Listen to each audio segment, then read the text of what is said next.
आपल्याला माहित आहे की नाईक साहेबांच्या नेतृत्वामध्ये नवी मुंबई महानगरपालिका ही नेहमीच इन्फ्रास्ट्रक्चर असेल किंवा प्रत्येक क्षेत्रामध्ये अव्वल कसे आलं पाहिजे, मग वेगवेगळ्या स्पर्धा, या स्पर्धांमध्ये सुद्धा सर्वोत्तम होण्याचं काम, मग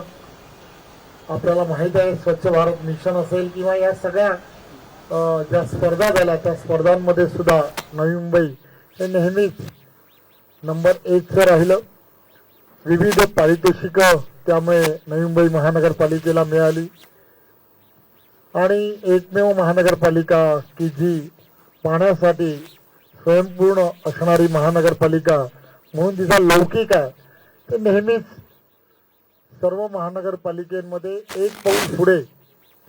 विकासाच्या दृष्टिकोनातून आणि विजन ठेवून राहणारी अशी नेहमी राहिली आहे.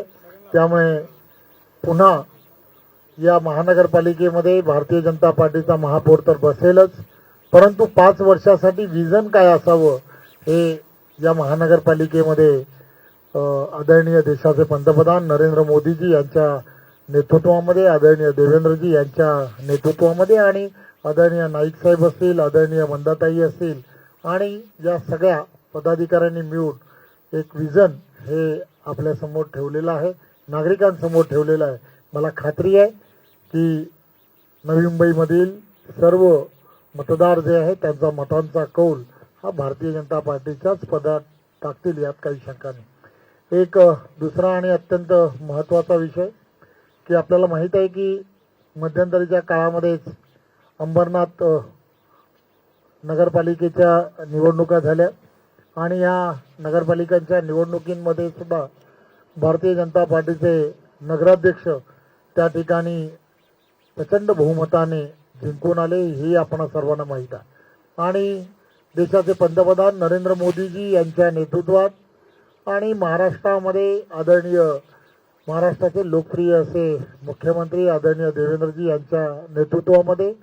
सबका साथ सबका विकास या तत्वांवरती प्रत्येक इथल्या असणाऱ्या नागरिकांना निवडणूक आणि निवडणुकीच्या पार्श्वभूमीवरती त्यानंतरच्या काळामध्ये तिथला प्रत्येक प्रभाग आणि तिथले असणारी प्रत्येक विकासात्मक कामं ही मार्गी लागली पाहिजेत, त्या दृष्टिकोनातून सातत्याने प्रयत्न करणं हे भारतीय जनता पार्टीचं मूळ त्या ठिकाणी राहिलं. आणि त्याच दृष्टिकोनातून आज मला सांगायला आनंद होतो की 2 दिवसापासून या सगळ्या गोष्टीची चर्चा सुरू होती आणि म्हणून तिथले असणारे काँग्रेस पक्षातील सर्व नगरसेवक जे आहेत त्या नगरसेवकांनी